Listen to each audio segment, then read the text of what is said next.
MURKOMEN has given out directives to the National Police Service on the usage of firearms. This is my reaction. First of all, I am reminding myself of two things.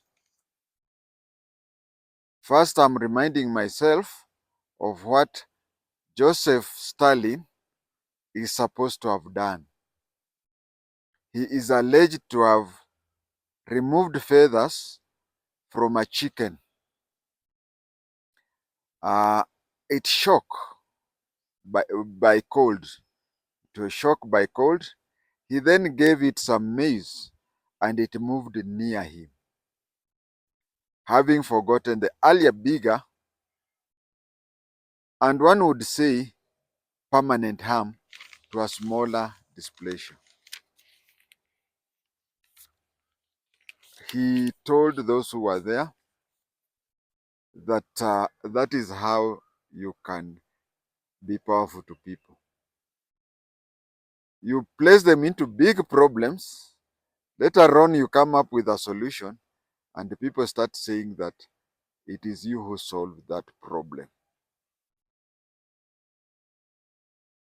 Someone is given a gift that Raila used to say that Luhyas are gifted by being told tuk tuk tuk tuk tuk, and then they forget the past. That was before people discovered who Raila really is. Secondly, I'm reminding myself of one of the 48 laws of power. It is, I think, rule number 41. It says, never step into big man's shoes. Let us look at these two people strictly on the professional way. Let us look at the way Matiang'i ran the Ministry of Internal Affairs. At the same time, let us look at the way Kindiki ran the same ministry. They were great.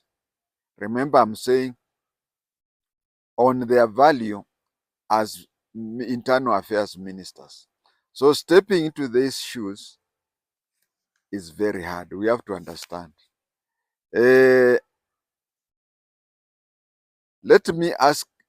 us ask ourselves a question. Is it the mandate of the internal affairs minister to issue standing orders that are obviously operational in nature?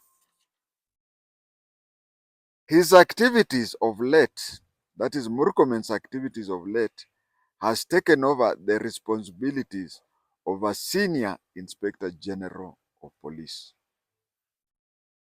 In my humble opinion, it was the mandate of the inspector general of police to do exactly what Murkomen just did. What's more, over 90% of what is contained in it is both publicly known or has been taught in Kiganjo since the 70s or even earlier. He was the first to go against the training. Remember, I uploaded videos saying that the police officers should strictly follow what they were taught in Kiganjo. Now he's coming back to teach them, just like Stalin said, he places you in problems. Is he not the one who said that if the police misuse the guns, he will hire lawyers for them? And we went around and said, no. What you do is you follow exactly what you are taught in Kiganjo. Now he has come up and pretended that he's coming up with regulation number 1 of 2025. First of all, bringing up regulation number 1 of 2025, it means that he has started a precedence which is very dangerous, because he has opened a file of executive orders where he will just be giving orders from there, making himself be the senior inspector general of police. He was the first to go against the training. His boss was the second, And he should not hide behind this to make a strategic retreat. Or did they need to be threatened by, there are some people who are threatening them that whatever they are saying was under the international law, a crime in the ICC. Let me go to the additional information that has come with time. I will also thank the government on what it must spend more on the additionals that is contained in the directive. I want also to thank the government because it is useless just to say that this and this is going to happen while you don't allocate funds for whatever new is coming. So I assume that they knew that giving these new directives involved finances. And I want to thank them that of the finances that they will use, they'll set aside for this directive. Did I say directive? Does the minister have powers to give the National Police Service an operational directive? I don't think so. Any good idea is as good as it is implemented.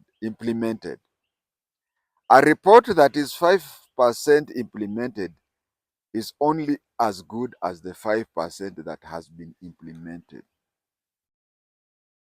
And are they going to implement what they are saying or what they have said? Or is it another case of good speeches? We should also address the issue of items that are already in use, but they malfunction at the critical hour. What is the use of a CCTV working 98% of the time and the critical 2% is not functioning? We have cases in the past of Jacob Juma, my junior in Bungoma High School, Msando, etc. of the past. How comes that at the places where they passed, at the time when they were passing there, the CCTVs were working before they passed there, and they started working after they had passed there? I would rather it be the opposite. It doesn't function, and it only functions at the time when we need the evidence of that. Recently, because I know somebody would say that that was before this government came to power. Recently, during the Rex Masai issue and Albert Ojwang issue, 99% of the CCTVs were working. The 1% was working, but they did not work at the appropriate time or were switched off. Then why do we need that? Why do we need that? MURKOMEN has mentioned, if I remember very well, that a lot of these technical things would be used in future and so on, so on, so on. They are only as good as working at the time we require the services, but the reverse is applicable here. Why don't we start at the place where we make sure that the machines we have are working throughout before we even start buying other materials? Why don't we start there? Look, bearing in mind that a technician was hired at the central police station to switch off the relevant part. The relevant part. Yes, the technician will be taken to court. The technician will be jailed and action will be taken against him. But don't you think that nationally, countrywide, for the sake of justice, the real important thing as the real important information has gone unreported? Because Albert Ojwang's family needs justice, and even all Kenyans need to know what happened and why. So this fellow, yes, will be taken to court and be jailed for whatever time, but that does not affect us Kenyans, and it does not affect the Albert Ojwang family. So why do we have that? In the new directive, a good idea has been introduced. Immediately after a contact where usage of firearm is concerned, leading to death, IPOA should immediately be involved. That's a good idea. But let's face it, my humble opinion is that IPOA is less financed and less staffed. Every year, less amount than what IPOA needs is sent there. And the personnel that IPOA has, given the current environment, forget about this new directive, Directive No.1 of 2025. Forget about it. Even as we are now, IPOA is understaffed and it is underfunded. If we have to strictly follow MURKOMEN's Directive No.1 of 2025, IPOA should have its staffs increased by over 20 times its current position. We may headed to a situation where files will be, we are headed into a situation where files will be piling up to the rooftop at the IPOA offices under the heading PUI, meaning pending under investigations. Why? Because even right now as we are, IPOA is understaffed and underfunded. Now, if we increase their work by over 20 times, then for IPOA to come up with a conclusion, it means that it will take much, much longer. More responsibilities comes with more finances. Concerning IPOA and EACC, my personal opinion is that they are underfunded and understaffed deliberately. Why am I saying deliberately? We want to be seen to be having an organization that oversight the police. But why should we have an organization that oversight anything? Let us not even talk about oversighting police. Why should you? Let me give a very simple example. You want to have a watchman guard your property at night and you underpay him. You want the watchman to guard your property and you underpay him. And then you expect not to find him sleeping. He will sleep because during daytime he has a second job. But if you pay him well, he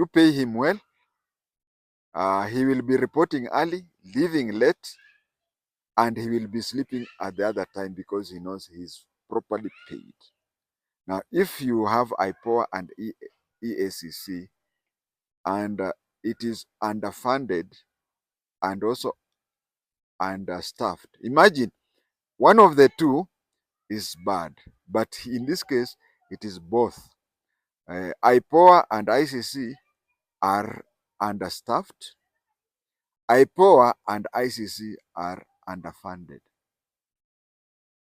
It is done that so that in public, the Inspector General or the Director of Criminal Investigation can just say, we have handed over the case to IPOA, or we have handed over the case to EACC. And it stays there for forever. And even the accused or the suspect, if justice is delayed,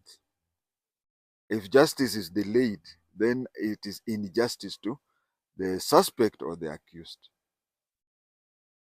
Even the suspect or accused, if for any reason the suspect or the accused is the real person who did the crime, he needs to be taken to court very early. he needs to be convicted very early, and he needs to serve his term very early. Imagine a case taking 5 years to be determined, and then the accused person is found guilty, and he's supposed to be sentenced to 1 year. If things would have happened within 1 year, he would have been sentenced within 1 year. He would have served another year, and he would be 3 years have forgotten the thing. On the other hand, if the person is innocent, completely innocent, how much loss would he have undergone just being out there psychologically, professionally, and so on and so forth? Imagine this person, if this child was to join Form 1, the child would have undergone the secondary education with the parent being in that condition. And it most likely will affect the child's Form 4 exams.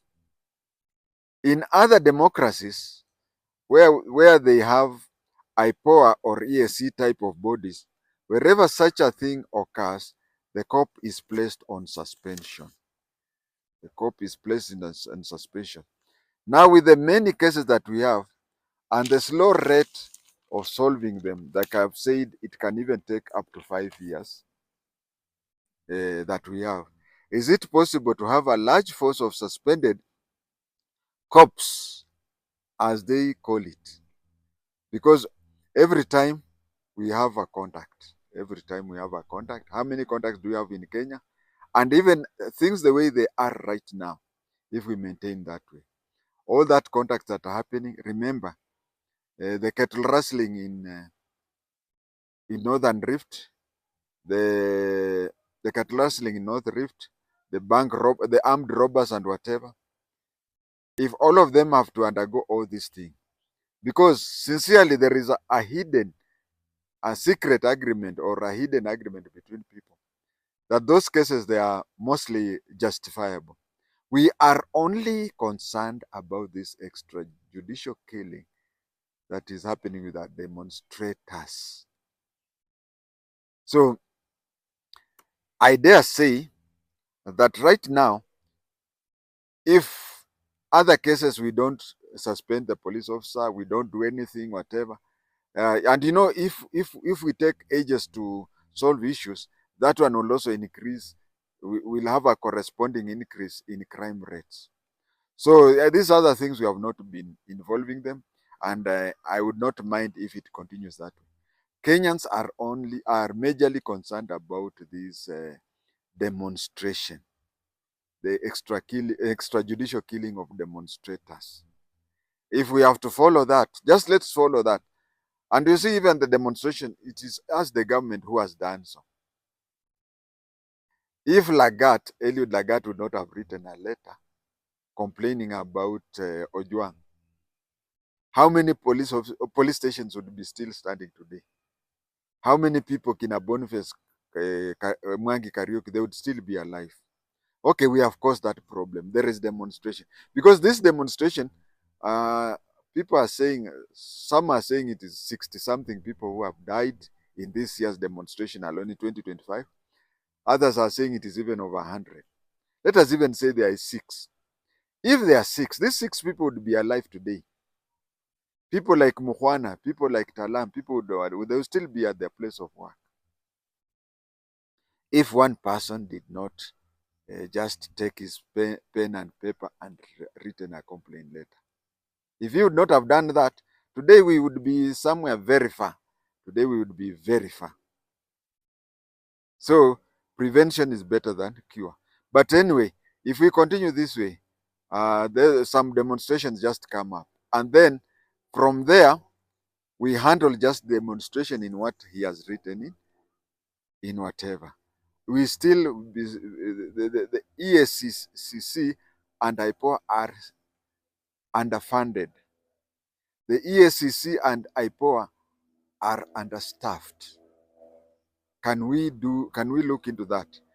I beg this current government to reduce to the bare minimum the promises and increase to the maximum the actions. Why am I saying so? I'm saying that it is quite possible that we are having another case of very good plans on paper, but will they be implemented? Before we even have a case, before we even have the case of body cameras, how about addressing the issues above? The issues like the malfunctioning of the what do you call, of the CCTV at the appropriate time. We also have the case of Kenyatta National Hospital. Imagine somebody was slaughtered and the CCTV was not working. Then in the same room, another person is slaughtered in the same fashion and the CCTV camera is still not functioning.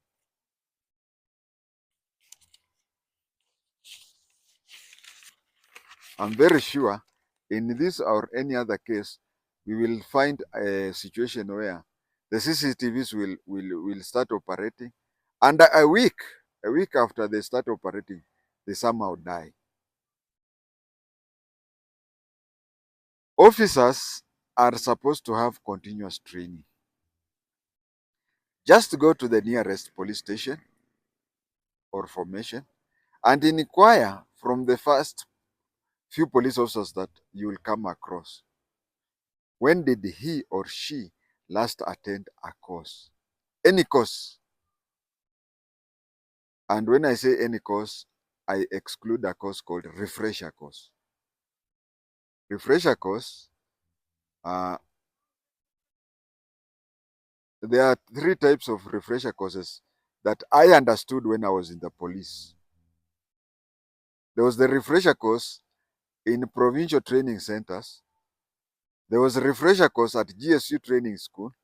And there was a refresher course for the special branch or NIS people. The NIS used to fight to be included in as many refresher courses as possible, because that was like a seminar, having 3 square meals, breakfast. You used to have best breakfast, meaning bacon, eggs, sausage, and toast. People used to want to go for the refresher course. The worst was the general duty refresher course. This was meant for people who didn't know their work, who didn't perform well, and they were being given an opportunity, a last opportunity. If they don't perform well, then they go home. The worst type of refresher used to be called smartening. Smartening was meant for constables who are very dirty, and it was meant for making them to be smart. Now, according to the police psychology, Kiganjo, when you go for refresher, you are going there for a punitive course. In GSU, during my time, there was a refresher. It was never meant for an individual. It was meant this way, that we have A company, B company, C company, D company, and so on and so forth.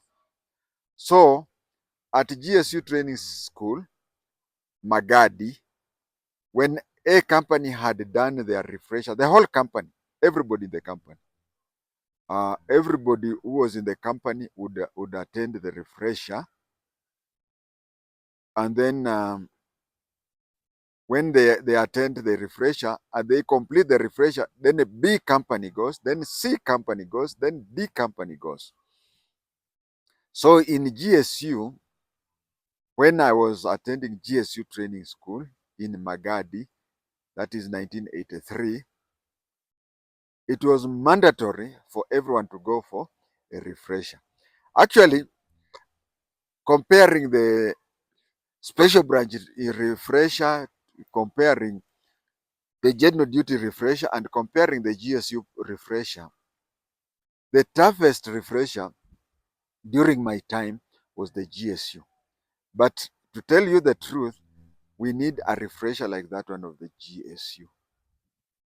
It was tough physically, but it made sure that in a period of less than 3 years, someone still went to refresh his lessons in class, in practically the way it is supposed to be. And that is why you find that the GSU are very smart, are physically, what do you call, fit, not smart, but fit. Okay, smart even, but I wanted to say physically fit.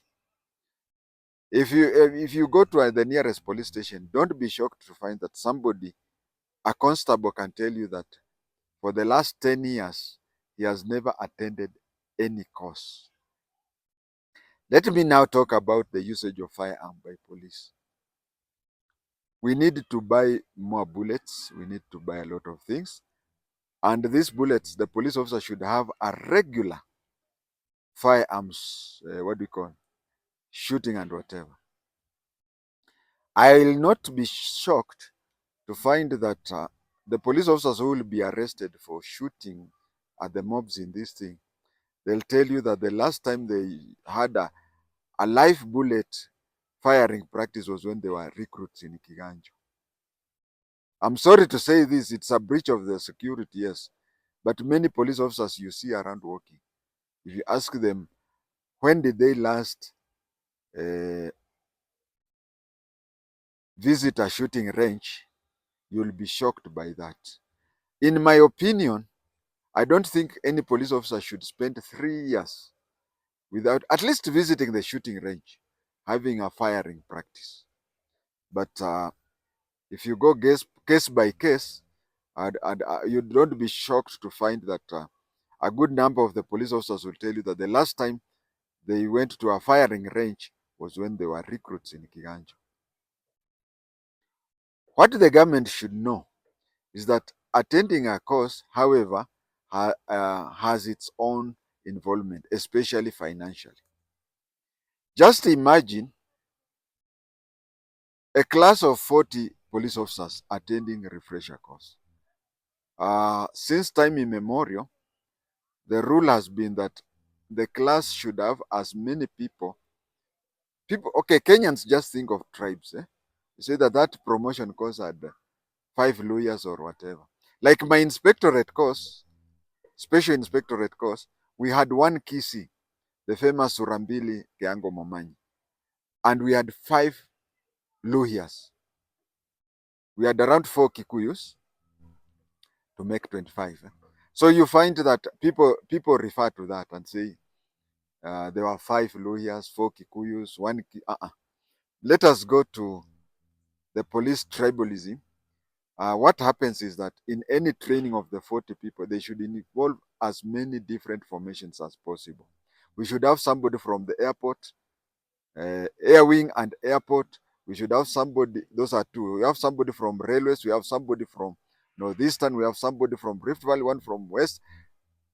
It should not be a class of 40, and you find like when Gedhi became the commissioner of police, the police boss, the class of 25, which was attending a promotion to superintendent, I think 10 or 15 were from GSU. It doesn't work that way. So that is how tribalism is. Can I call it formalism? Is in the police.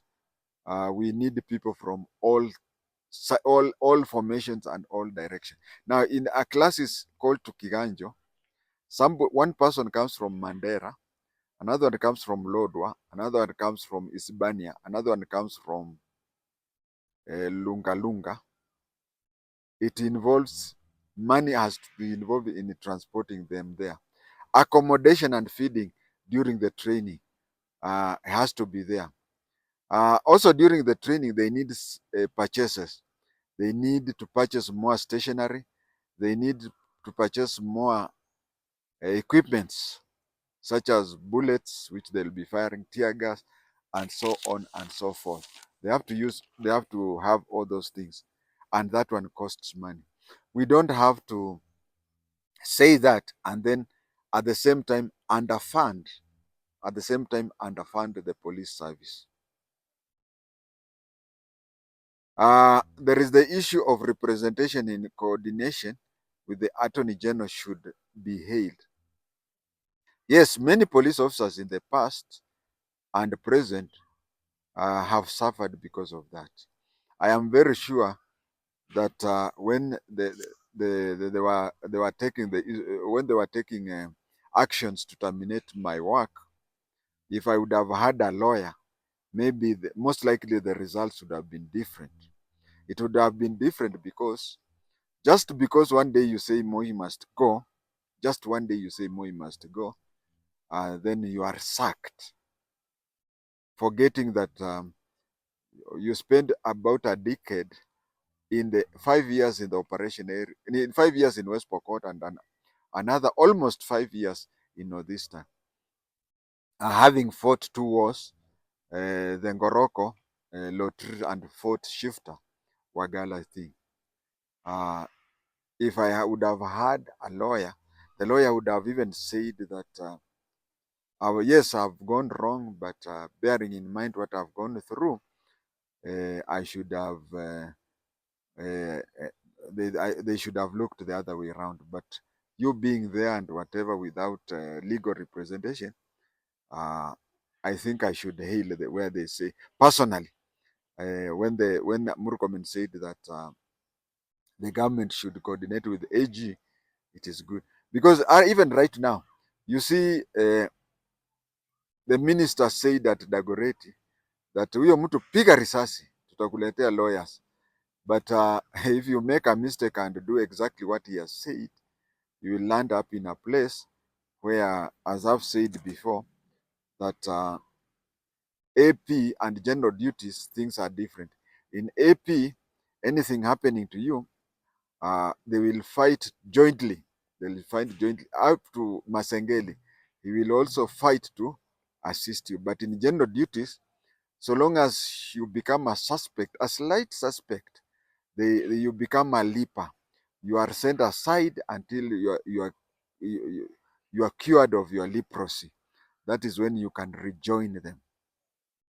On this serious note, I would want to say it is also good to have the legal, and they were also talking of they were talking of the legal representation.